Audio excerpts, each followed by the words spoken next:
नमस्कार दोस्तों, मैं आपका गौरव पांडे आपके अपने गौरव पांडे ऑफिशियल चैनल पर आपका स्वागत करता हूं और आशा करता हूं कि आप लोग स्वस्थ होंगे, सुरक्षित होंगे, जहां भी होंगे अपनी सेहत का ध्यान रख रहे होंगे। और आने वाला जो पर्व है दिवाली पर्व, इसकी जोर शोर से तैयारी चल रही होगी। जितनी तैयारी जोर शोर से त्योहारों की चल रही है, उतनी ही जोर शोर से तैयारी आप अपने एग्जाम्स के लिए करिए। जैसा कि एनसीईआरटी की क्लासेस आप देख रहे हैं, शुरू हो गई है, हर दिन क्लासेस आपको जा रही है। इस क्लासेस को आप ध्यान से देखिए, लोगों में शेयर करते रहिए और खुद भी पढ़िए। जैसे किसी का कमेंट था कि सर नोट्स कैसे बनाएं, तो फिर नोट्स जो बनाने वाली बात आएगी तो वो आज के चैप्टर से आएगी। ठीक, एनसीईआरटी में जनरली क्या है कि जब नोट्स जो बनाना होता है तो इसके लिए तो या तो आप किताब लेकर बैठिए, उसमें इंपॉर्टेंट पॉइंट्स को टिक कर लीजिए जो हम पढ़ा रहे हैं, या तो आपको थोड़ा सा अगर बेस पता है या नहीं भी पता है तो इसको पढ़ लीजिए। नोट्स में आपको बनवाते हुए चलूंगा या फिर मैं आपका नोट्स बनवा दूंगा। तो पहले किताब को पढ़ लीजिए, फिर नोट्स पे हम लोग ध्यान देंगे। वैसे किताब में ही पूरा का पूरा नोट्स दिया हुआ है। सेपरेट आपको नोट्स चाहिए तो कोई बात नहीं, सेपरेट भी नोट्स मैं आपको बनवा दूंगा।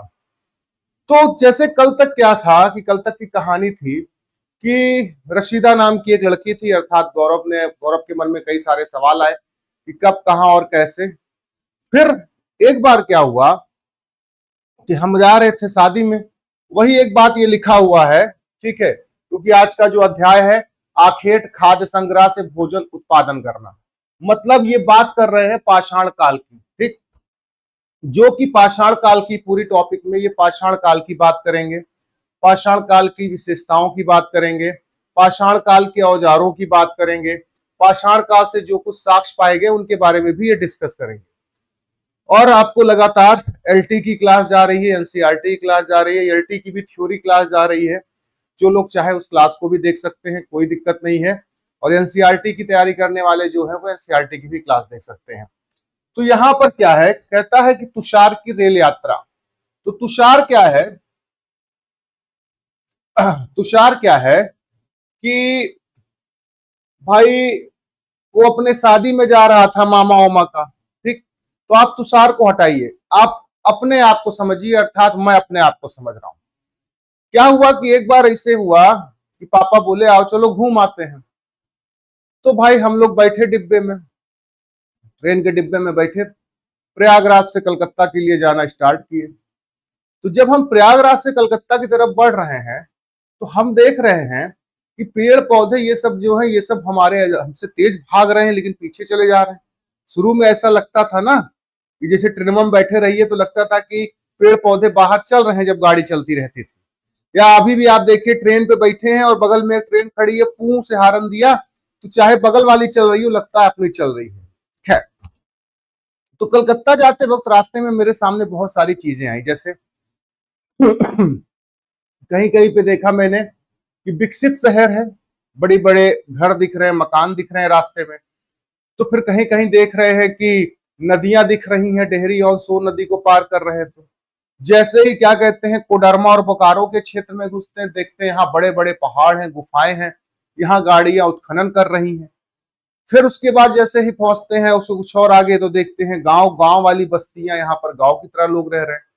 तो मेरे मन में ये सवाल आया कि क्या हर जगह एक तरह क्यों नहीं है, हर जगह भिन्न भिन्न क्यों है, प्रकृति क्या इतनी भिन्न है। तो फिर पापा ने कहा कि बेटा देखो, जो बड़ी बड़ी बस्तियां देख रहे हैं, डेवलप एरिया देख रहे हैं, वो आज के हैं, लेकिन आज से लगभग हजारों और 2000 साल पहले जो भी हमारे पूर्वज थे वो इसी तरह प्रकृति में रहते थे, पहाड़ों में रहते थे, जंगलों में रहते थे। जैसे आपने देखा होगा, पापा मुझसे कह रहे हैं कि बेटा गौरव, कि जैसे आपने देखा होगा कि देखिए वहां सूखा पड़ा हुआ था, कुछ और आगे जाते हैं तो वहां हरियाली है, कुछ और आगे जा रहे हैं तो खेती हो रही है। तो वही है कि हमारे जो पूर्वज हैं वो पहले डेवलप बस्तियों में न रहकर इन्हीं ऐसे ऐसे पहाड़ों पे और जमीनों पर रहते थे जहां पर खेती या पेड़ के द्वारा उनको फल और चीजें मिल जाए। अब ये पूरी कहानी यही कहता है कि तिसार, देखिए, पता है, इसके मामा कहते हैं कि पता है लोगों ने मात्र 150 साल पहले रेल की यात्रा शुरू की थी और बस तो इसके कुछ दशक बाद आई। मतलब क्या, मतलब ये हुआ कि मन में सवाल आया कि पापा, ट्रेन जो है वो तो 1853 में आई, जब लॉर्ड डलहौजी आया था। और मान लीजिए बस उसकी सेवा बाद में आई होगी, कार और बाद में आया होगा।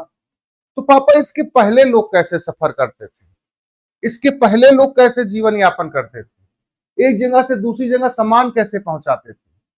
तो पापा ने कहा उसी चीज को हम जरूरत कहते हैं बेटा। आज हम भले प्रयागराज में है लेकिन मेरी नौकरी कलकत्ता में है, तो मुझे जाना पड़ता है, वो मेरी जरूरत है। अब कुछ लोग फ्लाइट से चले जा रहे हैं, फट से बैठे 2 घंटा में पहुंच गए, कुछ लोग ट्रेन से चले जा रहे हैं। तो इसी बात को एक्सप्लेन करते हुए बात आती है कि आरंभिक मानव आखिर वो इधर उधर क्यों घूमते थे। अब हम उन लोगों, ध्यान से सुनिएगा, ए बाबू एनसीईआरटी डाउनलोड कर लिए है ना, नहीं किए हैं तो है तो उसमें किताब में देख के पढ़िए। हाँ हाँ मार रहे हैं, ब्रश किए हैं, सुबह सुबह है क्लास, और क्लास को बढ़िया सा देखिए। ठीक, हम उन लोगों के बारे में जानते हैं जो इस उपमहाद्वीप में 20 लाख साल पहले रहा करते थे, मतलब आदि मानव की बात कर रहे हैं। आज हम उन्हें आखेटक खाद्य संग्राहक के नाम से जानते हैं। आखेटक मतलब शिकार, और खाद्य संग्राहक मतलब क्या है कि जो प्राकृतिक देन है। भाई प्राकृतिक खाद्य, प्राकृतिक तो खाद्य पदार्थ हर ही चीज है, मतलब हर एक चीज है।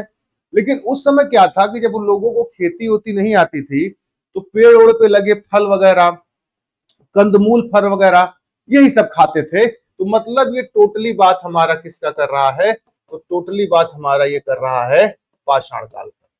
तो पाषाण काल की मुख्य विशेषता क्या थी? इस समय का जीवन आखेटक और खाद्य संग्राहक था। भोजन का इंतजाम करने की विधि के आधार पर उन्हें इस नाम से पुकारा जाता है। आमतौर पर खाने के लिए वो जंगली जानवरों का शिकार करते थे, ठीक, मछलियां और चिड़िया पकड़ते थे, फल फूल दाने पौधे पत्तियां अंडे इकट्ठा किया करते थे। भाई लॉजिक सी बात है आज की भी डेट में लोग ये सब खाते हैं, नो डाउट, लेकिन उस समय भी लोग क्या था कि जब कृषि नहीं होती थी तो ज्यादातर वो किस पर डिपेंड करते थे? शिकार पर। ठीक, अब शिकार और फल फूल की अगर हम बात करें तो वो अनलिमिटेड नहीं है, वो किसी मात्रा में है। मान लीजिए कि आप मार्केट गए और आपने 1 किलो आलू खरीद के लाया, तो 1 किलो आलू अगर अकेले हैं तो 2-3 दिन चलेगा, परिवार है तो 1 दिन में चलेगा। आलू अनलिमिटेड तो नहीं है ना आपके पास, फिर आप मार्केट जाएंगे आलू खरीदने के लिए। तो ये वही कहना चाह रहे हैं, जो टॉपिक है कि इधर उधर क्यों घूमते थे। रीजन क्या है कि जब अगर ये एक जगह रहेंगे और वहां पर ये शिकार करते थे, चाहे हिरन का मांस खाएं चाहे जिसका भी मांस खाएं, और वहां के पेड़ों से, ये वहां के पेड़ों से क्या कहते हैं, फल वगैरह खा लेते थे, तो एक समय बाद भाई समाप्त हो जाएगी वहां की चीजें। अब सेब 12 महीना तो होगा नहीं, अभी की तरह वो है तो नहीं, वो हाइब्रिड वाला है, मार इंजेक्शन डाल डाल के इतना बड़ा अमरूद 2 किलो का आने लगा है, पता है नहीं खाना है कि उस पर बैठ के गाना बजाना है। तो उस समय क्या था कि जब एक जगह रहते थे तो इन प्राकृतिक चीजों को ये सेवन करते थे, लेकिन वो धीरे धीरे खत्म हो जाती है, फिर ये उसकी तलाश में और आगे बढ़ते थे। अब मम्मी बोल दी है कि आलू लेके आना है, तो मान लीजिए आप सब्जी मंडी गए, हुआ आलू नहीं मिला, तो फिर आप और दूसरी जगह जाएंगे आलू देखने, वहां नहीं मिला तो और जगह जाएंगे। उसी तरह ये भी अपने भोजन के लिए एक स्थान से दूसरे स्थान पर जाया करते थे, इसीलिए इनके जीवन को आखेटक जीवन कहा गया। इसीलिए इनके कोई भी स्थायी निवास के प्रमाण नहीं मिलते हैं। समझ में आया? यहां ध्यान दीजिए आखेटक खाद्य संग्राहक समुदाय के लोग एक जगह से दूसरी जगह पर घूमते रहते थे। ऐसा करने के कई कारण थे। देखिए दोस्त, किताब क्या होती है ना कि वो लिखी बहुत कुछ रहती है, लेकिन उसमें से हमको जरूरत वाली चीजें ही केवल निकालनी रहती है। तो पहला कारण यह है कि अगर देखिए, अब आपको ये पूछा गया सवाल, मान लीजिए कि आप पीसीएस वगैरह की तैयारी कर रहे हैं, तो आपको सवाल बन गया कि आखेटक संग्रह के समुदाय के लोग एक जगह से दूसरी जगह क्यों घुमा करते थे। 2-4 ठो कारण लिख देगा, बोलेगा इसमें कौन सा कूट सही है कौन सा कूट गलत है, इसी प्रकार का सवाल बनेगा। जो लोग कमेंट में पूछे थे उनको मैं एक्सप्लेन कर रहा हूं। पहला कारण यह है कि अगर एक ही जगह पर ज्यादा दिन तक रहते तो आसपास के पौधे फल व जानवर खाकर समाप्त कर देते। जैसा मैंने कहा कि एक ही जगह पर आप नहीं मतलब कृषि कर रहे हैं तो सही है, लेकिन एक ही जगह पर कितना हिरन होगा। अब कोई हिरन मछली के अंडे की तरह थोड़ी ना कि मछली एक बार में करोड़ों अंडा दे दी है, ऐसा तो है नहीं। दूसरा कारण यह है कि ये जानवर अपने शिकार के लिए या फिर हिरण और मवेशी अपना चारा ढूंढने के लिए एक जगह से दूसरी जगह जाया करते हैं। जैसे बकरी चराने वाले को देख लीजिए, बकरी चराने वाला क्या करता है कि जैसे आज बकरियों का झुंड लेकर निकला, तो बकरियों का खाने का क्या है कि वो पौधों को नष्ट कर देती है। एग्जाम्पल बता रहे हैं आपको, समझिए। वो एकदम ऊपर वाली चीजें खाती हैं, पौधों के ऊपर वाली चीज जो नई कली होती है। अब अगले दिन बकरी वहां नहीं चढ़ सकती है क्योंकि वहां पर वो पौधों को खा चुकी है। फिर वो थोड़ी दूर और लेके चले जाते थे। ऐसे हमारे एक मित्र हैं, वो बता रहे थे कि उनके जो मतलब परदादा थे, वो कानपुर से निकलते थे बकरियों का झुंड लेकर, और कहाँ कहाँ राजा सोजस्थान, मतलब 3-3 6-6 महीना वो बकरी चराते रहते थे घूमकर। क्योंकि एक जगह पर मनुष्य को क्या, जब जानवरों को ही भोजन नहीं मिल रहा है तो मनुष्य को कहां से मिलेगा। तो वही बात ये कह रहे हैं कि ये अपना चारा ढूंढने के लिए एक जगह से दूसरी जगह जाया करते थे। इसलिए इन जानवरों का शिकार करने वाले लोग भी इनके पीछे पीछे जाया करते होंगे। मतलब कि भाई हिरन यहां पर आज नहीं आया, अच्छा यहां पर हिरन का खाना खत्म हो गया, तो हिरन कहीं और खाना खोजने गया, तो आज हमारा हिरन खाने का मन है, चलो हम उधर चलते हैं। दूसरा कारण। तीसरा कारण, 4 कारण होंगे इसमें।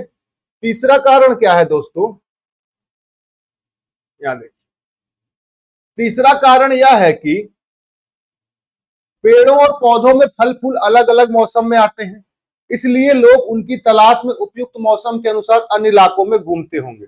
जैसा कि मैंने अभी आपसे कहा कि 12 महीना सेब तो होता नहीं था। अब जैसे आम का मौसम है तो आम का मौसम गर्मी में है, ठंडी में तो आम होगा नहीं, तो उस हिसाब से अब क्या गर्मी भरी आम खाए। अब इनको लग रहा है कि यार अमुआ तो खत्म हुई, अब क्या खाई, तो थोड़ा और आगे बढ़े तो देख रहे हैं अच्छा यहाँ पर संतरा हो रहा है, ठीक, यहाँ पर क्या कहते हैं अंगूर हो रहा है, फिर वहां खाने लगते थे। चौथा कारण यह है कि पानी के बिना किसी भी प्राणी या पौधे का जीवित रहना संभव नहीं होता, और पानी झीलों, झरनों तथा नदियों में ही मिलता है। बिल्कुल सही बात। यद्यपि कई नदियां और झीलें पानी का भी नहीं सूखता है, कुछ झीलों नदियों में पानी बारिश के बाद ही मिल पाता है। इसलिए झीलों नदियों के किनारे बसे लोगों को सूखे मौसम में पानी की तलाश में भी जाना पड़ता था। ये सीधा सीधा मतलब, इतने बड़े कहानी का मतलब क्या है कि भाई आप हो सकता है कि एक दिन खाना ना खाइए, लेकिन पानी नहीं पिएंगे तो आपकी हालत खराब हो। तो ये कहना चाह रहे हैं कि जैसे हो सकता है कि कुछ प्राणी लोग जो है वो समुद्र के किनारे बसे हों या नदियों के किनारे बसे हों, जहां पर पानी 12 महीना रहता है, लेकिन हो सकता है कि कहीं कहीं पानी सूख जाता है। जैसे अभी जब बाढ़ आया था तो गंगा मैया एकदम उफान पे थी, जमुना जी उफान पे थी, लेकिन गंगा माँ का पानी गर्मी में सूख के जाता है, जमुना जी का नहीं सूखता। इस बात को समझने का प्रयास करिए। अभी हम जाएंगे तो गंगा मैया का पानी सूखा हुआ है, लेकिन जमुना जी का पानी नहीं सूखा है। तो जो लोग जमुना जी के किनारे हैं उनको तो सो बेस्ट है, अब वो भोजन की तलाश में आगे बढ़ रहे हैं। लेकिन जो लोग गंगा नदी के किनारे रह रहे हैं उनको तो पानी जब सूख जाएगा तो कहां से पिएंगे। पहले थोड़ी ना समरसेबल लगा है, कि हैंडपंप लगा हुआ है, कि एक्वागार्ड लगा हुआ है। तो वो क्या करते थे कि जहां पे पानी सूख जाता था तो फिर पानी की तलाश में भी आगे बढ़ते थे। तो पूरा मिलाकर 4 कारण का संक्षिप्त ये है कि ये लोग भोजन की तलाश में, ठीक, मतलब शिकार की तलाश में, पेड़ पौधे से जो फल होते हैं, कंदमूल फल, उनके खाने की तलाश में, उसके साथ साथ पानी की तलाश में ये लोग क्या करते थे, एक स्थान से दूसरे स्थान जाया करते थे। समझ में आया दोस्त? समझ में आया? अरे हुंकारी भर दिया करिए और क्लास को बढ़िया से देख लिया करिए। अगला जो टॉपिक आता है, टॉपिक मतलब इसी में आरंभिक मानव के बारे में जानकारी कैसे मिलती है, मतलब हमारे पूर्वजों के बारे में जानकारी कैसे मिलती है। भाई लोग कहते हैं कि हम बंदर से आए हैं, कुछ लोग कहते हैं हम चिंपांजी से आए हैं, कुछ लोग कहते हैं कि हम आदि मानव थे। जैसे हमने कल की क्लास में आपको डिस्कस किया कि नर्मदा घाटी के किनारे मानव की खोपड़ी पाई गई थी। वो सब अभी आगे भी मिलेगा, लेकिन ये नहीं कि मैं आपको सिर्फ एनसीईआरटी पढ़ा रहा हूँ। मैं आपको जो ज्ञान है उस ज्ञान को इसके साथ लेते हुए इस चीज को मैं एकदम आपको क्रिस्टल क्लियर कर रहा हूँ, ताकि दोबारा पढ़ने की जरूरत ना पड़े। मुद्दा क्या है जो पुरातत्व विभाग के खोजकर्ता वाले लोग हैं उनको कुछ ऐसी वस्तुएं मिली जिनका निर्माण और उपयोग आखेटक खाद्य संग्रह में किया जाता है। यह संभव है कि लोग काम के लिए पत्थर, लकड़ी और हड्डियों के औजार बनाए हों। बिल्कुल सही। अब ये लोग पत्थर और लकड़ियों के जो औजार बनाए हैं, उसीलिए उस समय को पूरा पाषाण काल कहा जाता है। क्या कहा जाता है? पाषाण काल। अब इसको हम और अच्छे से और समझाते हैं आपको एकदम सरल भाषा में। बचपन में क्या था कि हम लोग आम तोड़ते थे, तो आम तोड़ने के लिए हम लोग डंडा बनाते थे, दबका, हल्का और मजबूत, खींच के मारे पड़पड़ा के आम गिरे। गुल्ली डंडा खेलते थे, तो जब गुल्ली बनाते थे तो दोनों तरफ से पतला रहता था और डंडवा एक तरफ से, तो वो हम क्या करते थे, घर से चाकू लाकर छीलते थे। ठीक, अगर चाकू नहीं मिलती थी तो आप ध्यान दीजिए, गिट्टियां वगैरह जो गिरी होती थी उसको उठाते थे, उसी से रगड़ते थे। मतलब औजार। आज की डेट में हमारे पास हर चीज मौजूद है, नो डाउट, लेकिन जो पहले के लोग हैं, हम अपने आप को, क्योंकि गौरव पढ़ रहा है, गौरव के मन में सवाल आ रहा है, तो गौरव अपने आप को वहां लेकर जाके कह रहा है कि फिर हम लोग पत्थरों से क्या करते थे, उसको पतला करते थे, या कुछ पत्थर नुकीले होते थे। तो आपको पता है कि जब बचपन में क्रिकेट खेलते थे तो दीवाल उवाल पर विकेट बनाते थे, विकेट। अब इस दीवाल पर जब हम लोग विकेट बनाते थे तो इसके लिए स्केच पेन लेके नहीं आते थे, गिट्टी का इस्तेमाल करते थे, इसे खुदुर देते थे, तो 3 ठो डंडा बन जाता था, तो क्रिकेट खेलने लगते थे। तो उसी तरह आदि मानव वाले जो लोग थे, हमारे पूर्वज जो थे, आदि मानव नहीं कहेंगे इनको, हमारे पूर्वज जो थे, इन्होंने शुरू में शिकार करने के लिए पत्थरों के औजारों का इस्तेमाल किया और पेड़ों पे फलों को तोड़ने के लिए, जैसे हम लोग करते हैं, जैसे लाठी ले लिए, लाठी के ऊपर नुकीला नुकीला पत्थर बांध दिए, अब शिकार कर रहे हैं, हुआ हुआ मारे, हिरन मर गया, जिससे जैसे आज की डेट में हम भाला कह सकते हैं।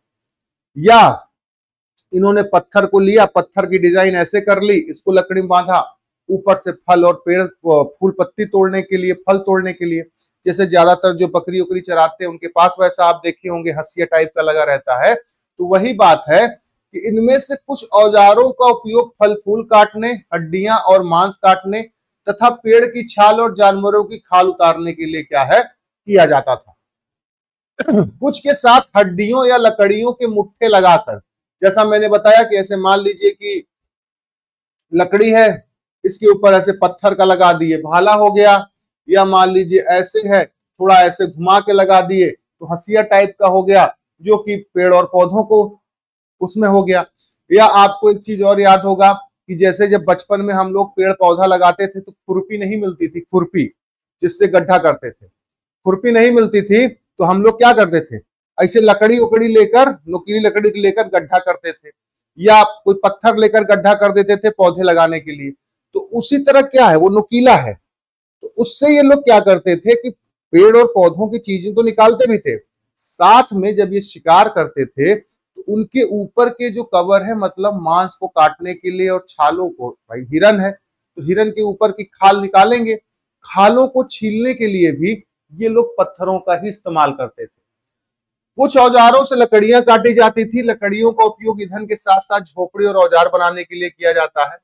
तो यहाँ पर ये कुछ औजार दिखाया है पत्थर का कैसे होता है, और यहाँ पे लिखे हैं कि पत्थर के औजारों का उपयोग इंसान के खाने योग जड़ों को खोदने के लिए किया जाता था और जानवरों की खालों से बने वस्त्र सिलने के लिए किया जाता था। ठीक है, जैसे ये अलग अलग दिखाया है पत्थर और इनका अलग अलग इस्तेमाल है। समझ में आया? कोई डाउट? कोई डाउट हो तो हमको पूछ लिया करिए। समझ रहे हैं? जैसे मैं देखा हूं कि बहुत लोग ऐसे आए, किताब पढ़ दिए, चले गए, बस खत्म, ऐसा नहीं। कोई डाउट हो तो आप इसको पूछ लिया करिए और तुरंत पूछा करिए।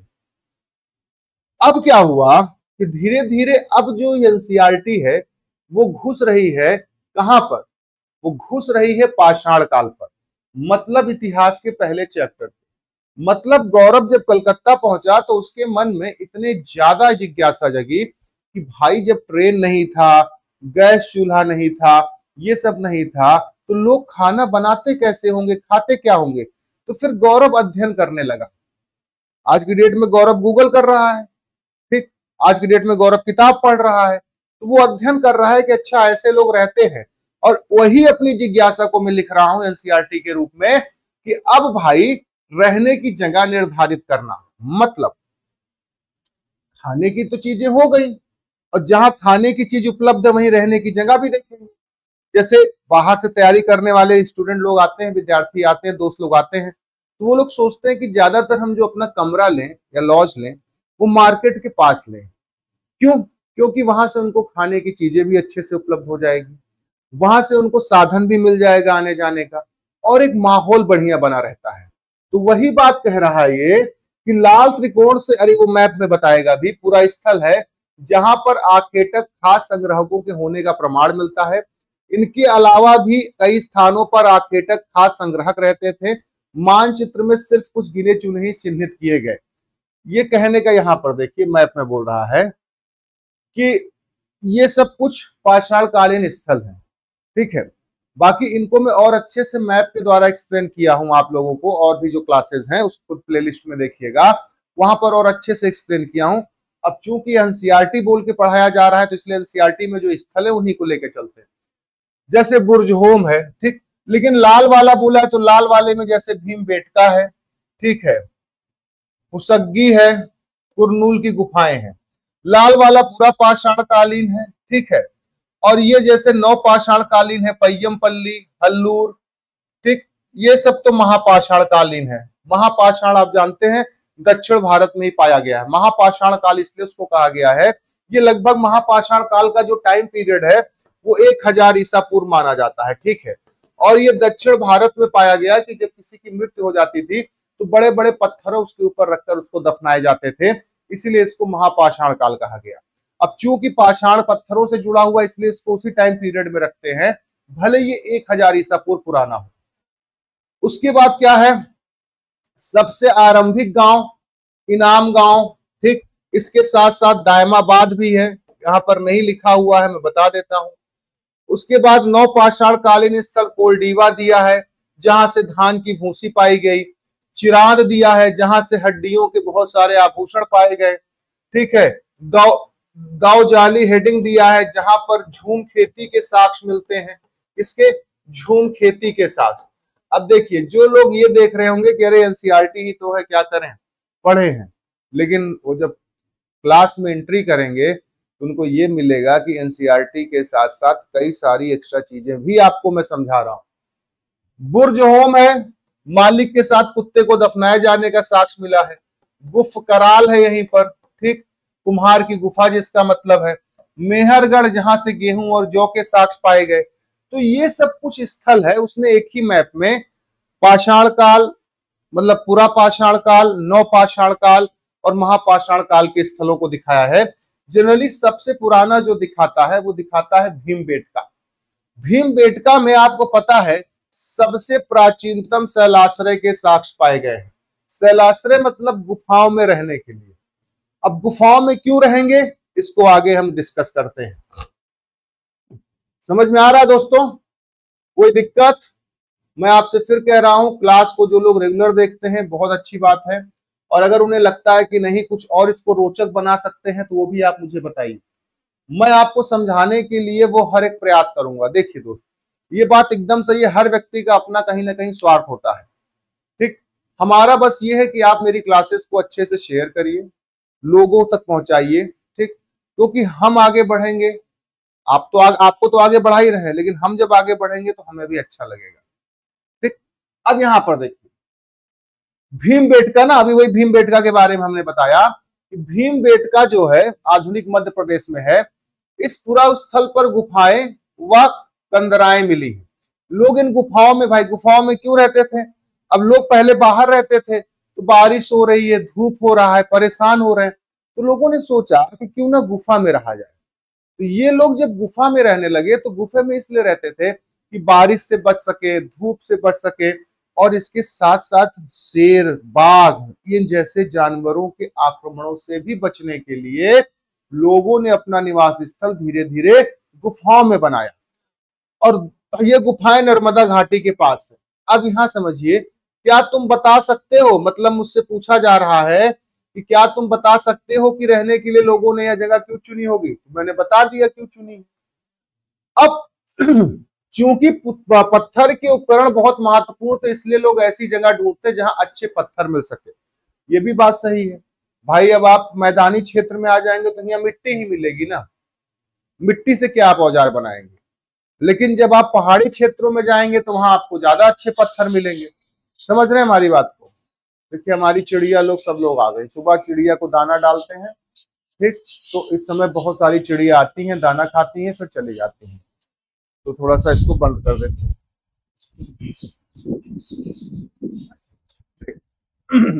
चिड़िया नहीं भगाई, खिड़की बंद की है। तो जब ये लोग पत्थरों के क्षेत्र में रहेंगे तो वहीं से अच्छे अच्छे इनको पत्थर मिलेंगे और वहीं से अच्छे अच्छे पत्थरों का क्या बनाएंगे, औजार बनाएंगे। अब शैल चित्रकला, इससे हमें क्या पता चलता है? अब एक शैल चित्र, इस चित्र के बारे में बताओ। अगर आप लोग बता सकते हैं ठीक, नहीं तो मैं बता रहा हूं कि एक मनुष्य है और वो एक जानवर का शिकार कर रहा है। ठीक, एक मनुष्य है, वो एक जानवर का शिकार कर रहा है। क्यों? क्योंकि जब लोग गुफाओं में रहने लगे तो लोगों ने चित्रकारी भी चालू कर दी। और चित्रकारी जैसे कोई एक आम बात है। आम बात मतलब क्या कि जैसे हम घर में रहते हैं, हम लोग आजकल वॉल पेंटिंग करवाते हैं, वॉल पे डिजाइन करवाते हैं। उसी तरह क्या है कि जब हम छोटे बच्चे रहते थे तो हम लोगों के हाथ में स्केच पेन मिल जाता था या पेन मिल जाता था, तो हम लोग क्या करते थे, घर की दीवारों पे कुछ ना कुछ बनाने लगते थे। जो भी सीखते थे, जैसे ऐसे बना दिए, ठीक ऐसे बना दिए। तो इन लोगों ने भी क्या किया, जब गुफाओं में रहने लगे, तो जैसे मान लीजिए कि उस गुफाओं में रहने वाले लोगों में किसी ने बहुत अच्छा शिकार किया, तो वो आया, उसने कहा पापा देखिए मैंने आपके लिए डिजाइन बनाई, आज आप ऐसे ही हिरन को मार रहे थे। तो वही चित्रकारियां जब ये गुफाओं में रह के करने लगे, तो उसी के बारे में यह बात कहता है कि जिन गुफाओं में लोग रहते थे उसमें कुछ की दीवारों पर चित्र मिले हैं। इसमें कुछ सुंदर उदाहरण मध्य प्रदेश और दक्षिण उत्तर प्रदेश की गुफाओं से मिलते हैं। इनमें जंगली जानवरों की बड़ी कुशलता से सजीव चित्र किया गया है। और ये सही बात है। अगर मनुष्य का डिजाइन बनाना हो तो आदमी बनाने में दिक्कत है, लेकिन बचपन में याद है अंग्रेजी कयम, उर्दू के 70, ओमे रही बोरिया, निकरी धागा बनी गए चूहिया, करते थे, चूहा बनाते थे। तो मतलब जब वो लोग गुफाओं में जो चित्रकारी किए हैं, मनुष्य का चित्र तो है लेकिन उतना क्लियर नहीं है मनुष्य ही, लेकिन जानवरों का जो उन्होंने चित्र बनाया है वो काफी ज्यादा पारदर्शिता दिखाता है। मतलब ये लोग उस समय उस जानवरों से परिचित थे और उन जानवरों का क्या करते थे, शिकार करते थे। समझ में आ रहा है दोस्त? कुछ बोरिंग वोरिंग तो नहीं लग रहा है ना? दिवाली में पड़ाका उड़ाका खरीदने जा रहे हैं ना? हाँ, खूब दगाइएगा। अब देखिए ये पत्थर दिखाया है कि ऐसे गुफा है, ये देखिए गुफा है, इसी गुफा में लोग रहते थे, वही गुफा को दिखा दिया गया है। अरे ये जनरली आप देखिए, अगर एक नॉर्मल सी हम बात करें कि आप जैसे कभी घूमने जाएंगे पहाड़ी क्षेत्रों में, तो आपको प्रकृति के द्वारा निवास स्थल खुद दिख जाता है। पत्थर ऐसे ऐसे हैं, बीच में जगह है, ठीक। अब हम क्या बताएं, क्लास पढ़ा रहे हैं। जैसे अभी आप चले जाइए, यहाँ मिर्जापुर में एक जगह है बिंडम फाल, बिंडम फाल पहाड़ों पे, तो हम देखते हैं कि पहाड़ है, पहाड़ के बीच बीच में जगह है, खूब जोड़ा तोता मैना जाए कि घुसुर घुसुर बैठा रही है पहाड़ बिचुआ में। तो वो मान लीजिए वो कुछ समय के लिए आए हैं, लेकिन ये लोग वहां पर रहने के लिए उसका इस्तेमाल करते थे। अब समझ में आ गया? पूरा स्थल क्या है? पूरा स्थल उस स्थान को कहते हैं जहां औजार, बर्तन और इमारतों जैसी वस्तुओं के अवशेष मिले हैं। ठीक, ऐसी वस्तुओं का निर्माण लोगों ने अपने काम के लिए किया था, लॉजिक सी बात है, और बाद में उसे वहीं छोड़ गए। ये जमीन के ऊपर, अंदर, कभी कभी समुद्र, नदी के तल में भी पाए जाते हैं। जैसे वही कई बार क्या होता है कि लोग तैयारी करने आए, रूम लेके रह रहे हैं, ठीक, अब उनका सिलेक्शन हो गया, तो वो कहते हैं कि यार अब क्या ले जाएं, फोल्डिंग का चारपाई, साइकिल, छोड़ो यार, दे देते हैं। या कई सारे बच्चे जिनका सिलेक्शन नहीं होता, दुर्भाग्यवश उन्हें भी मजबूरी में जाना पड़ता है, तो भी अपना गैस सिलेंडर और ये सब बेच देते हैं। तो ये वही कह रहा है कि पूरा स्थल मतलब क्या, कि ऐसा स्थान जहां पर अब लोग नहीं रह रहे हैं, ठीक, पुराने लोग, लेकिन उन्होंने अपने साक्ष्य वहां पर छोड़े हुए हैं। जैसे जो औजार बनाए होंगे, जो खाने की चीजें होंगी, उन्हें लगा होगा कि यार चलो इसको छोड़ते हैं, आगे चलेंगे फिर कर लेंगे। यह हो सकता है उनकी वहां मृत्यु हो गई हो इसलिए भी छूट गया हो, यह भी हो सकता है। तो अब आते हैं आग की खोज। अब आग की खोज के बारे में देखिए दोस्तों, मैं सीधा सीधा आपको कॉन्सेप्ट बता देता हूं। आग की खोज के 2 पॉइंट आप समझ लीजिए।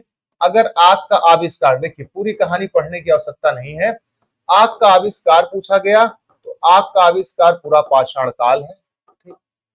और अगर आग का प्रचलन पूछा गया तो प्रचलन जो होगा वो नवपाषाण काल होगा। अब इसके 2 चीज हैं। पूरा पाषाण काल में जैसे क्या हुआ कि जैसे बचपन में हम लोग गिट्टी लेके रगड़ते थे, चिंगारी निकलती थी, हम कहते यार देखा हमरे बारे में आग जलत बतोरे बारे में ना चलता है।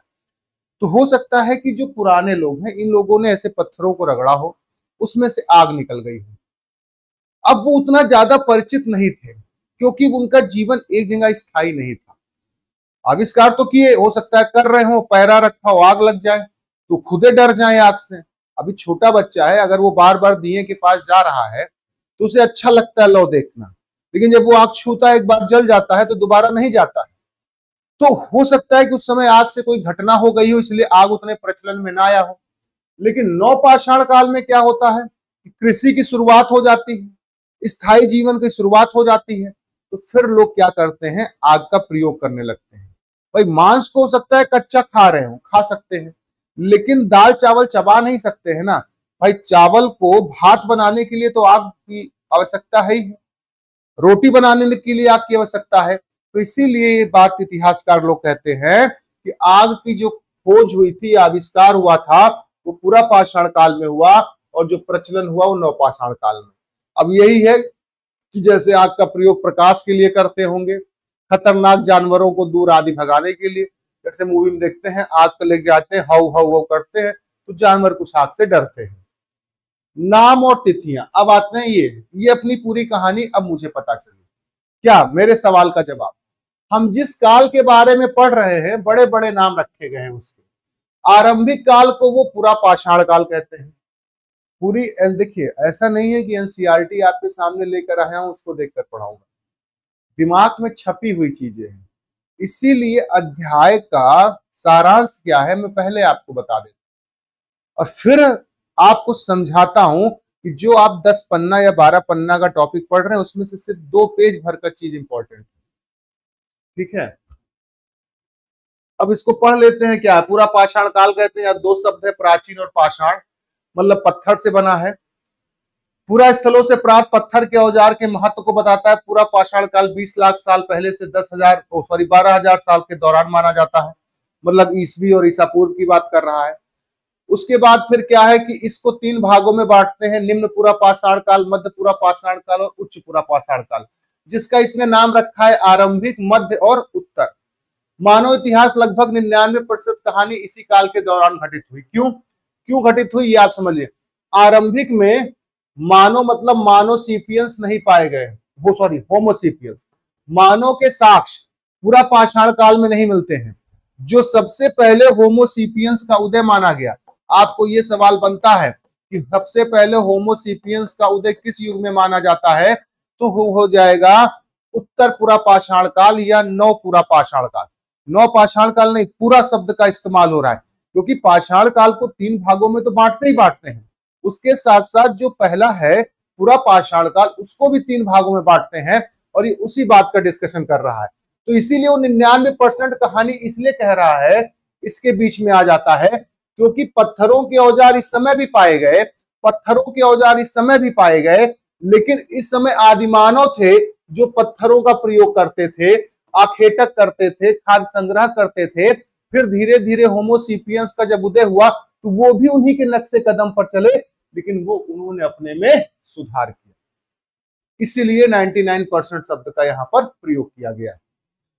जिस काल में हमें पर्यावरणीय बदलाव मिलते हैं उसे मेसोलिथिक मतलब मध्य पाषाण काल कहते हैं। जैसे सांबर झील में सबसे पहले वृक्षारोपण के साक्ष्य पाए गए, मतलब जब भारत में हिमयुग था, बर्फ धीरे धीरे पिघलने लगा, वनस्पति का जन्म होने लगा, उस बात को कह रहा है। तो मेसोलिथिक जो है 12,000 साल से लेकर 10,000 साल पहले तक माना गया। इस काल के पाषाण औजार बहुत छोटे होते थे, इसलिए इसको माइक्रोलिथिक कहा गया। प्राय इन औजारों में हड्डियां या लकड़ियों के मुट्ठे लगे हंसिया और आरी जैसे औजार मिलते हैं। फिर अगले की शुरुआत जो होती है वो 10,000 साल पहले होती है, जिसको हम नवपाषाण काल कहते हैं या नियोलिथिक युग। क्यों नवपाषाण काल इसलिए कहते हैं क्योंकि उस समय स्थायी जीवन हुआ, आग का प्रचलन हुआ, कृषि की शुरुआत हुई, चाक का आविष्कार हुआ, ठीक है, पहिया बनाने की कला का विकास हुआ। तो ये नए नए चीजों का जब उस समय आविष्कार देखा गया, इसीलिए उसको नियोलिथिक युग या नवपाषाण काल कहा गया। समझ में आया इतनी बात? किताब खोल के बैठे हैं ना? नहीं बैठे हैं तो एनसीईआरटी डाउनलोड कर लिए हैं ना? कि दिवाली बाद सब होगा? आइए अब यहाँ बदलती जलवायु, वही अभी हमने जो हिमयुग वाली बात की वही इसको एक्सप्लेन कर रहे हैं ये कि लगभग 12,000 साल पहले दुनिया की जलवायु में बड़े बदलाव आए और गर्मी बढ़ने लगी। जाहिर सी बात है, जब बर्फ पिघलेगी गर्मी से ही। इसके परिणाम स्वरूप कई क्षेत्रों में घास वाले मैदान बनने लगे। इसमें हिरण, बारहसिंगा, भेड़, बकरी और गाय जैसे जानवरों की संख्या बढ़ी जो घास खाकर जिंदा रहते थे। अब शेर तो घास खाएगा नहीं। जो लोग इन जानवरों का शिकार करते थे वो इनके पीछे और उनके खाने पीने की आदतों और प्रजनन के समय की जानकारी हासिल करने लगे। हो सकता है कि तब लोग इन जानवरों को पकड़कर अपनी जरूरत के हिसाब से पालने की बात सोचने लगे हों। और खास बात यह है कि जैसे भाई लोगों ने क्या किया, सबसे पहले जिस जानवर को पालतू बनाया वो तो कुत्ता है। अब इन्होंने जब, आदमी तो था आदि मानव, अब आदि मानव जैसे क्या हुआ कि जब देख रहा है अच्छा वातावरण बदल रहा है, अच्छा नए नए जानवर भी दिख रहे हैं। अब जैसे हाथी, अब हाथी पहले नॉर्मल जैसे आज हाथी वैसे नहीं थे। जैसे आइस एज मूवी अगर आप देखे होंगे तो ठीक मैमूथ कहा जाता था उनको, मैमूथ बड़े बड़े हाथी होते थे, ये बड़ा बड़ा दांत होता था। अब धीरे धीरे सब प्रकृति के हिसाब से कम होता जा रहा है। जैसे आज हम लोगों का दाढ़ी मूछ जो निकला वो क्लास 10 पास करने के बाद या 11वें 12वें में निकला था, 12वें में मूछ आई। आजकल देखता हूँ छोटे छोटे पिद्दी पिद्दी क्लास 5-6 में पढ़ने वाले लड़कों का मूछ दाढ़ी आ जाता है, अभी से जवान हो जा रहे हैं। तो ये प्रकृति के एक चेंजेस है जो मनुष्य में आ जाता है धीरे धीरे। तो वही चीज ये क्या है कि जब इन लोगों ने उन जानवरों को देखा तो उन्होंने कहा ओहो ये तो गाय है, यहाँ से हमें दूध मिल सकता है, ओहो बकरी है, यहाँ से हमें दूध मिल सकता है, मटन कबाब भी मिल सकता है। तो इन लोगों ने जो जानवर थे उनको अपनी उपयोगिता के हिसाब से उनको क्या किए, पालने लगे। अब भाई अब अपने गांव में गाय भैंस बकरी तो आदमी पालेगा, कोई कहते हैं हम शेर पालेंगे, लोग कहते हैं अरे शिक्षा शेरनी का दूध, अरे पहले एक बार निकाल के पियो तो दूधवा शेरनी का, पहले खत्म कर देगी। तो कहने का मतलब हम उन्हीं जानवर को पालते हैं जो जानवर हमें हानि नहीं पहुंचाते हैं और जिनसे हमें फायदा ज्यादा होता है। तो साथ ही साथ इस काल में मछली, मछली भी भाई इंपॉर्टेंट चीज है। आज भी लोग मछली एकदम खाते हैं, बंगाल में हम तो रहे, माछ भात एकदम फेवरेट है। अब कह रहा है खेती और पशुपालन की शुरुआत, ध्यान से अब समझने का समय आ गया। इसी दौरान उपमहाद्वीप के भिन्न भिन्न इलाकों में गेहूं, जौ और धान जैसे अनाज प्राकृतिक रूप से उगने लगे थे। शायद महिलाओं, पुरुषों और बच्चों ने इन अनाज को भोजन के लिए बटोरना शुरू कर दिया होगा। साथ ये देखिए इसकी लाइन ऐसे क्यों है, क्योंकि ये यहां पर सवाल पूछा है, ठीक, तुषार ने मतलब गौरव ने, और उसको आंसर मिल रहा है और इस समय कोई लिखित साक्ष्य नहीं मिल रहे, इसीलिए शब्द लगा रहा है होगा, शायद होगा, मतलब ऐसा हो भी सकता है। ठीक, कंफ्यूज मत होइएगा। साथ ही वह यह भी सीखने लगे होंगे कि यह अनाज कहाँ उगते थे और कब पककर तैयार होते थे। ऐसा करते करते लोगों ने इन अनाजों को खुद पैदा करना सीख लिया। इस प्रकार वो धीरे धीरे कृषक बन गए। जैसे अभी मैंने मैप में बताया कि सबसे पहले कहा लहुरा देव में कृषि का साक्ष्य मिलता है जो कि 8500 ईसा पूर्व है। फिर उसके बाद मेहरगढ़ में सबसे पहले गेहूं और जौ का साक्ष्य पाया जाता है जो कि 7000 ईसा पूर्व है। उसके बाद कोरडीवा से चावल के साक्ष्य पाए जाते हैं जो कि 6500 ईसा पूर्व है। तो क्या है, धीरे धीरे क्या है, अब लोग कृषि को जान रहे हैं और उन्हें लग रहा है ये खाने का ही खाने योग्य पौधा है। अब अफीम और गांजा की खेती करके थोड़ी ना उसको खाएंगे, खाएंगे तो मस्त हो जाएंगे। पौधा भी सब नहीं खा लिया जाता है। धतूरा है, धतूरा का खा लीजिए, फूल जहर होता है, खाइए आदमी खत्म हो जाता है तुरंत। तो उन लोगों ने देखा तो धतूरा खेती थोड़ी ना करेंगे, उन्होंने देखा अच्छा ये अनाज है, ओ ये अनाज होने में 2 महीना 4 महीना 6 महीना टाइम लगता है, अच्छा खाने में बढ़िया है।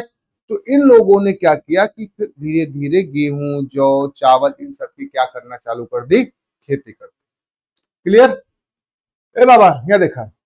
इसी तरह लोगों ने अपने घरों के आसपास चारा रखकर जानवरों को आकर्षित कर उन्हें पालतू बनाया होगा। अब जैसे सबसे पहले जिसको जंगली जानवर को पालतू बनाया वह कुत्ता था। धीरे धीरे भेड़, बकरी, गाय, सुअर जैसे जानवर अपने घरों के नजदीक आने को उत्साहित करने लगे। अब इसका एक सीधा सीधा बात है, जैसे क्या होता है कि मैं इतना लंबा ना जाकर, मान लीजिए आपके घर पे खाना बचा तो आप क्या करते हैं, बाहर ले जाकर डाल देते हैं। जैसे मैंने भी क्या बताया कि मैं चिड़ियों को दाना डाल देता हूँ, चिड़ियां सुबह सुबह आती हैं तो ये दोपहर से शाम तक आएंगी, अपना वहां पर खाएंगी, चावल डाल दिया, नमकीन डाल दिया, गठिया डाल दिया, वो अपना खाएंगी, चली जाएंगी।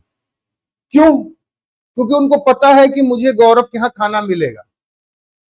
अब वो धीरे धीरे आती हैं, यहाँ पे बैठती हैं, अच्छा लगता है। रोटी बची, बाहर में रोटी दे देता हूँ कुत्तों को। कुत्ते जब, अब रात में 12 बजे भी आऊंगा तो कुत्ते हम पे नहीं भौंकते, नहीं देखा गाड़ी लग जाए कुत्ता दौड़ा लेता है, क्योंकि कुत्ते को पता है कि ये मुझे भोजन दे रहा है। कुछ और बचता है, केला वाला है तो गाय वगैरह वो खिला देते हैं। तो हमारे घर सामने 8-10 गाय दोपहर में हमेशा बैठी मिलती है।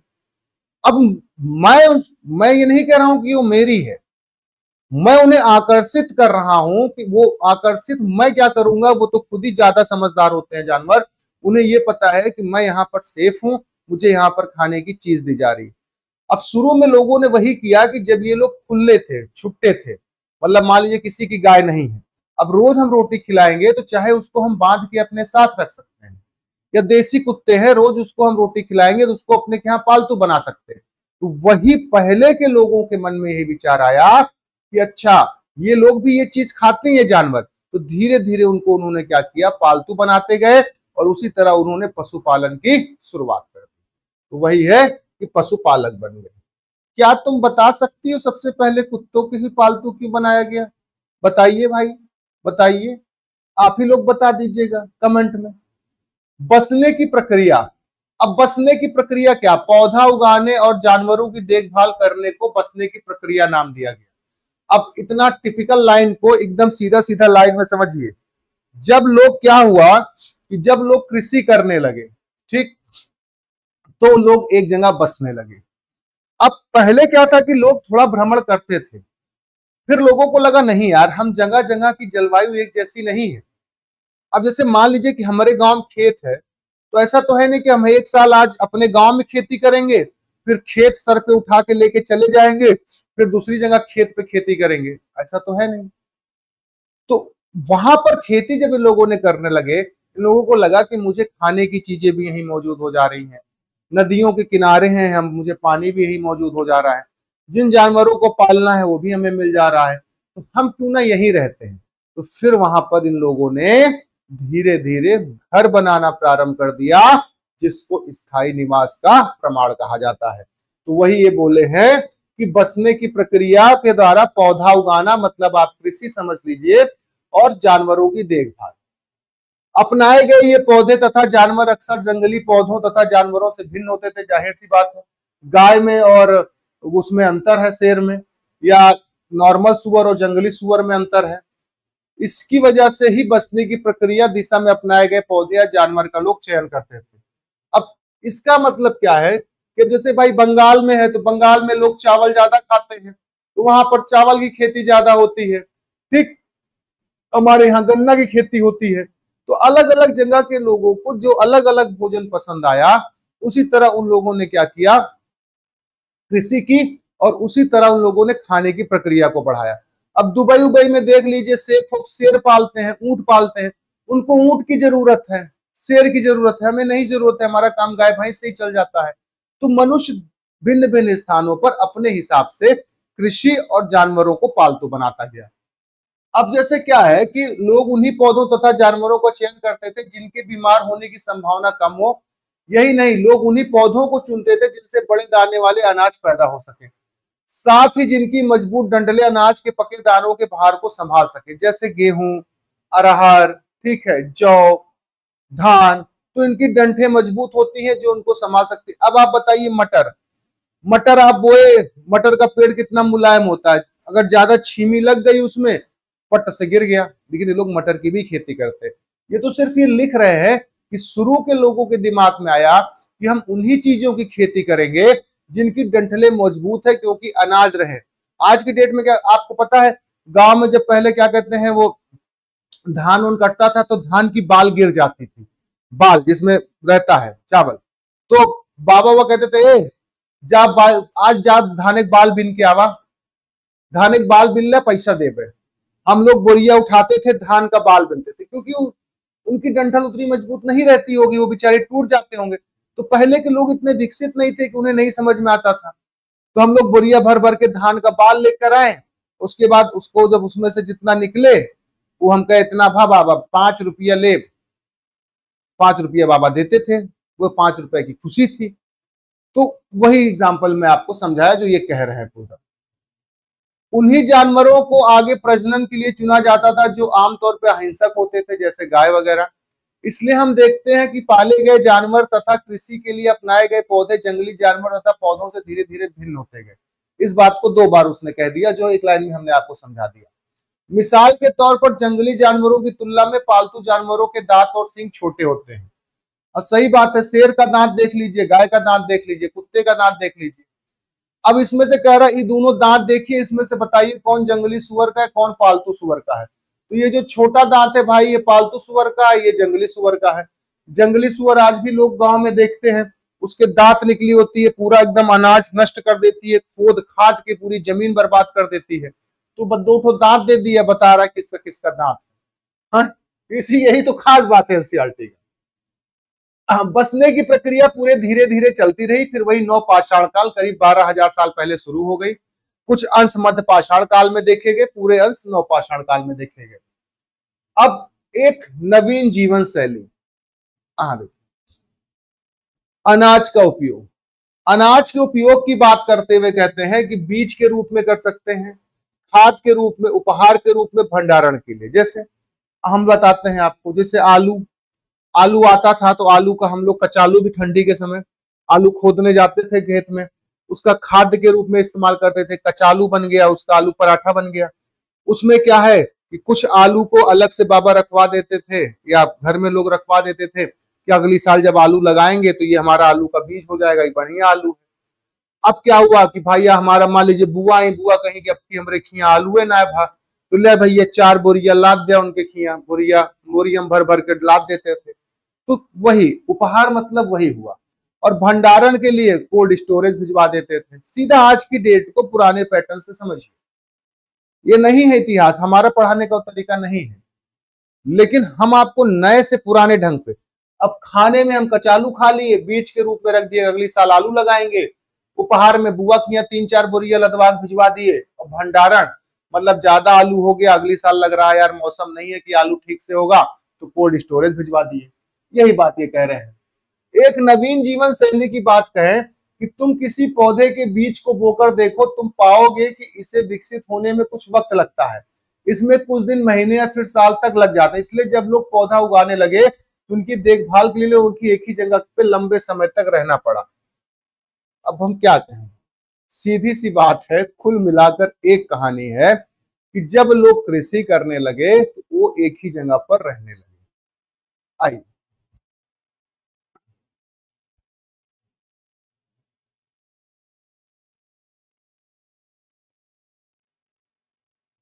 आओ आरंभिक कृषकों पशुपालकों के बारे में पता करते हैं।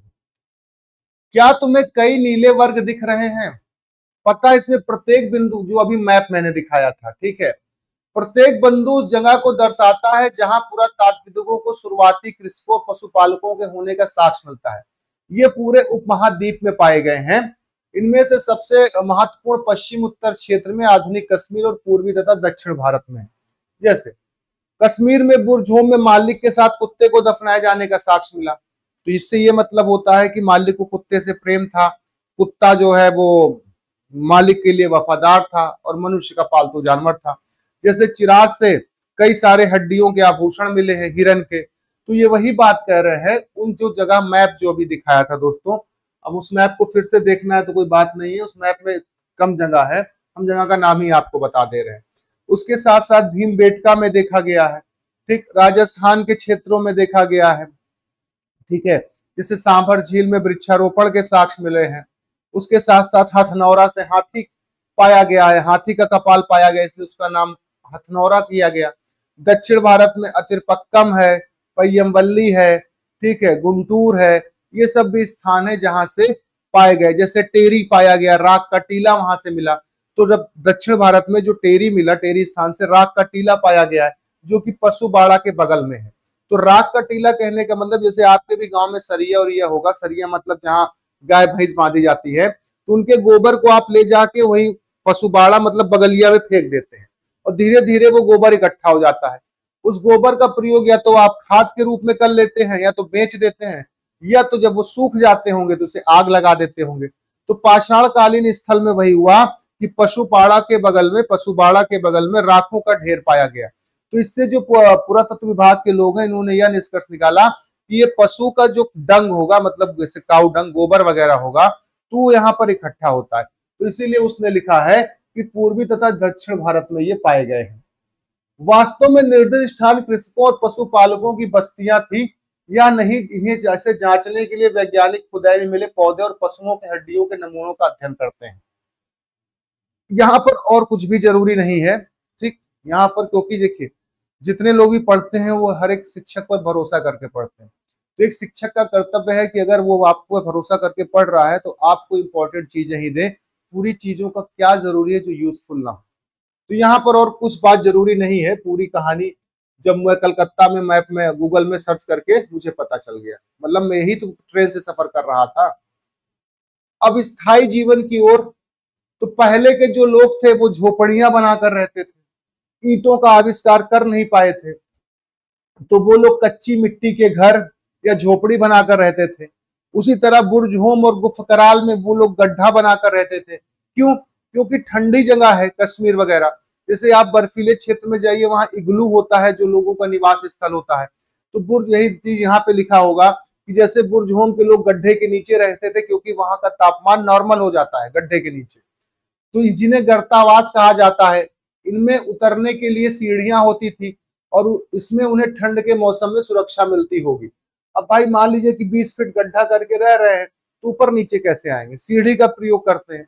जैसे कभी आप कश्मीर वगैरह घूमने जाएंगे तो वहां पर देखेंगे हमारे आर्मी भाई लोग गड्ढा बना के नीचे रहते हैं ताकि ठंड से बच सके, और ऊपर आने के लिए उन लोगों ने अब आर्टिफिशियल सीढ़ी रखी हुई है। और पुरातात्विकों को झोपड़ियों के अंदर और बाहर दोनों स्थान पर आग जलाने की जगह मिले। ऐसा लगता है कि लोग मौसम के अनुसार घर के अंदर या घर के बाहर खाना पकाते होंगे। सही बात है। अब भाई ठंडी है तब तबार लेते हैं हम लोग आग, और उसी में आलू भूंज रहे हैं, गंजी भूंज रहे हैं, बाटी चोखा बना रहे हैं। अब उसी समय मम्मी अंदर में बैठकर रोटी बना रही है, सब्जी बना रही है। तो मौसम के हिसाब से या अपने खाने के हिसाब से आग हम लोग बाहर भी जला लेते हैं, अंदर भी जला लेते हैं। तो पहले के लोगों ने देखा कि घर के अंदर भी चूल्हों का साक्ष्य मिला है और घर के बाहर भी जली हुई लकड़ियां मिली हैं। तो वही इतिहासकार कह रहा है कि लोग मौसम के हिसाब से, हो सकता है कि ठंडी में बाहर बनाते हो, गर्मी में अंदर बनाते हो, वह एक ही समय दो भोजन करने का मन हो तो बाहर बनाते होंगे और अंदर बनाते होंगे। इसलिए इन्हें देखिए बहुत सारी जगहों पर पत्थर के औजार भी मिले, इनमें से कोई ऐसे हैं जो पूरा पाषाण युगीन उपकरण से भिन्न है, इसलिए इन्हें नौ पाषाण युग का माना गया। इनमें वो औजार भी हैं जिनकी धार और अधिक पैना करने के लिए उन पर पॉलिश चढ़ाई जाती थी। ओखली और मूसल का प्रयोग अनाज तथा वनस्पतियों के प्राप्त अन्य चीजों को पीसने के लिए किया जाता था। आज हजारों साल बाद भी ओखली और मूसल का प्रयोग इसीलिए किया जाता है, सिल लोढ़ा ले लीजिए, तमाम चीजें हैं। तो ये दिखाया क्या है कि नौ पाषाण काल के कुछ पत्थर के उपकरण है जिन्हें पॉलिश किया गया। अब आप कहेंगे सर ये नहीं समझ में आई, ये ऐसे समझा देता हूं आपको। जैसे घर पे डंडा होता था, लाठी होती थी बाबा लोगों की, तो बाबा लोगों की जो लाठी होती थी वो बनाते थे और उसमें रोज तेल लगाते थे, ठीक, मारने के लिए नहीं, कि वो लाठी का लाइफ टाइम बढ़ जाए और लाठी जब लगे ना किसी को तो चपक जाए, पाट से। तेल पॉलिश करते थे, जैसे जूता है हम पॉलिश करते हैं। तो इन लोगों ने जो पत्थरों का औजार बनाया उसे और नुकीला करने के लिए उस पे पॉलिशदार चीजों का इस्तेमाल किया। अब जैसे समझिए पहले चाकू, जब पहले जो चाकू आती थी नॉर्मल ऐसे चाकू आती थी ना, ऐसे चाकू आती थी, लकड़ी का हैंडल होता था। अब चाकू कैसे आने लगी? डिजाइनदार, आरी की तरह, कि अगर हल्का सा मिस हुआ तो अंगुरी अंगुरी सब कट जाएगी। तो उसी तरह नौ पाषाण के लोगों ने क्या किया कि पॉलिशदार औजारों को बनाना स्टार्ट कर दिया। अब आते हैं नौ पाषाण युग के पूरा स्थलों में कई प्रकार के मिट्टी के बर्तन पाए गए हैं, ठीक है। कभी कभी इन पर अलंकरण भी किया जाता था और बर्तनों का उपयोग चीजों को रखने के लिए किया जाता था। देखिए मृद भांड, अगर एक अपनी ऐतिहासिक भाषा में बोले तैयारी की, तो जनरली मृदभांड बनने की शुरुआत मध्य पाषाण काल से ही हो गई थी। लेकिन चूंकि नवपाषाण काल में चाक का आविष्कार हो चुका था, तो इसीलिए क्या है कि उस समय मृदभांडों की संख्या ज्यादा हुई। और मृदभांड क्या है, ज्यादातर लाल और काले रंग से पेंट होते थे और उनमें डिजाइन बने होते थे। जैसे एक नॉर्मल सी बात हम आपको बताते हैं कि जैसे दुर्गा पूजा है, दुर्गा पूजा में पहले लोग साधारण कलश लेके आते थे, ऊपर नारियल रख देते थे। अब दुर्गा पूजा का जो कलश है वो डिजाइन वाला होता है, किसी में फूल पत्ती बना होता है, किसी में माता रानी का ही चित्र बना रहता है। तो उसी तरह नवपाष जब इंसान दोस्त विकसित होता है ना, तो वो ऑटोमेटिक अपनी चीजों में सुधार लाता है। जैसे देखिए, मैं बिना कॉलर वाला शर्ट पहना हूं, पहले लोग कॉलर वाला शर्ट पहनते थे। तो ये जो मनुष्य विकसित होता रहता है, वो मनुष्य अपनी चीजों में बदलाव करता है और अपने आप को अच्छा दिखने के लिए वो नई नई चीजें करता है। तो वही कहा गया है कि अलंकरण किया जाता था, मतलब डिजाइन, जैसे ऐसे कहीं कहीं ज्यामिति वाली डिजाइन मिल गई है, रैखिक डिजाइन, कहीं कहीं कुछ पशुओं की डिजाइन मिल गई है। तो इस तरह ये लोग अपना डिजाइन करते थे। और मृदभांड का काम क्या है कि चावल गेहूं ये सब अनाज को क्या करते थे, उसमें रखने के लिए। अब भाई ये लोग खेती कर रहे हैं, कृषि कर रहे हैं, तो दाल को हाथ में लेकर थोड़ी ना पकाएंगे, या हाथ में पानी डाल दें, हल्दी डाल दें, नमक डाल दें, चूल्हा पर रख दिए, दाल पक गया, हाथे जल जाए। उसके लिए मिट्टी का बर्तन, मिट्टी के बर्तन का क्या करते थे, ये प्रयोग करते थे। इसके साथ साथ अब लोग कपड़े भी बुनने लगे थे, इसके लिए कपास जैसे आवश्यक पौधे उगाए जा सकते थे भाई, जो कि हड़प्पा सभ्यता में मिलेगा। क्या ये परिवर्तन हर जगह एक ही साथ आए होंगे? नहीं, हर जगह नहीं, ऐसी बात नहीं है। एक तरफ जहां कई जगहों पर स्त्री पुरुष शिकार और भोजन संग्रह करने का काम करते हैं, वहीं अन्य लोगों ने हजारों सालों के दरमियान धीरे धीरे खेती और पशुपालन को अपना लिया। जगह जगह की बात है। जैसे जब आप तैयारी करते हैं तो आप कहते हैं हम बाहर तैयारी करने जाएंगे, तो आप मनाली नहीं जाते हैं तैयारी करने, आप दिल्ली जाते हैं, प्रयागराज जाते हैं, पटना जाते होंगे, कोटा जाते होंगे।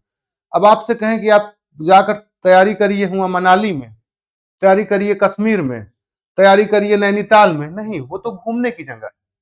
तो यही इतिहासकार यहां कहना चाह रहा है कि हर जगह एक साथ डेवलपमेंट नहीं आया, हर जगह एक साथ डेवलपमेंट नहीं आया, कुछ कुछ जगहों पर आया और कुछ कुछ जगहों पर आज भी लोग खाने के लिए स्ट्रगल करते हैं। जैसे अभी आज की भी डेट में देख लीजिए, कई सारे, अभी राजस्थान चले जाइए, रेगिस्तान इलाकों में वो बेचारे उन लोगों को खाने के लिए स्ट्रगल करना पड़ रहा है। और हम लोग देखिए उत्तर प्रदेश प्रयागराज में एकदम हचक के खा रहे हैं, सो रहे हैं। वही बात ये समझा रहा है। अब सूक्ष्म निरीक्षण करते हैं, मेहरगढ़ में जीवन और मृत्यु। यह मेहरगढ़ यहां पर कह रहा है कि चित्र में मेहरगढ़ खोजो। अब उतना चित्र पे मत जाइए आप, मैप में हम आपको खुद ही बता देते हैं, मेहरगढ़ यही बलूचिस्तान पाकिस्तान में है। ठीक है, यह ईरान जाने वाले सबसे महत्वपूर्ण रास्ते बुलंद दर्रे के पास एक हरा भरा, इंपॉर्टेंट लाइन है, याद रखिएगा, रास्ते बुलंद दर्रे के पास एक हरा भरा समतल स्थान है। मेहरगढ़ संभवतः वह स्थान है जहां के स्त्री पुरुषों ने इस इलाकों में सबसे पहले जौ और गेहूं उगाना और भेड़ और बकरी पालना सीखा। ठीक, यह विभिन्न प्रकार के जानवरों की हड्डियां मिली हैं, इनमें हिरण तथा सुअर जैसे जंगली जानवरों तथा भेड़ और बकरियों की भी हड्डियां हैं। क्यों? क्योंकि मेहरगढ़ में ही कृषि की जब शुरुआत मानी गई है, जैसे कृषि की शुरुआत तो लहुरा देव मानी गई, लेकिन मेहरगढ़ में कृषि के साथ साथ स्थायी निवास का भी प्रमाण मिला है। तो जब ये दोनों पाए गए तो जाहिर सी बात है जानवर भी पालते होंगे। मेहरगढ़ में इसके अलावा चौकोर तथा आयताकार घरों के अवशेष भी पाए गए, घर बना के रहते थे। प्रत्येक घर में 4 या उससे ज्यादा कमरे हैं, जिनमें से कुछ संभवतः भंडारण के काम आते हैं। जैसे हड़प्पा सभ्यता में आपको मिलेगा अन्नागार। तो भाई अगर अनाज बहुत सारा हो रहा है तो बाहर तो रखेंगे नहीं, पानी बरस गया, बह गया, बेकार हो गया, तो घर के अंदर, जैसे गांव में आज भी, अगर आप लोग गांव में रहते हैं, भाई शहरी बाबू वालों को तो नहीं पता, गांव में आज भी आपके घरों में कमरा होगा जिसमें आप गेहूं, चावल सब आदमी फेंक के रखता है। फिर धीरे धीरे डेहरी आने लगा, डेहरी में भर के रखने लगा।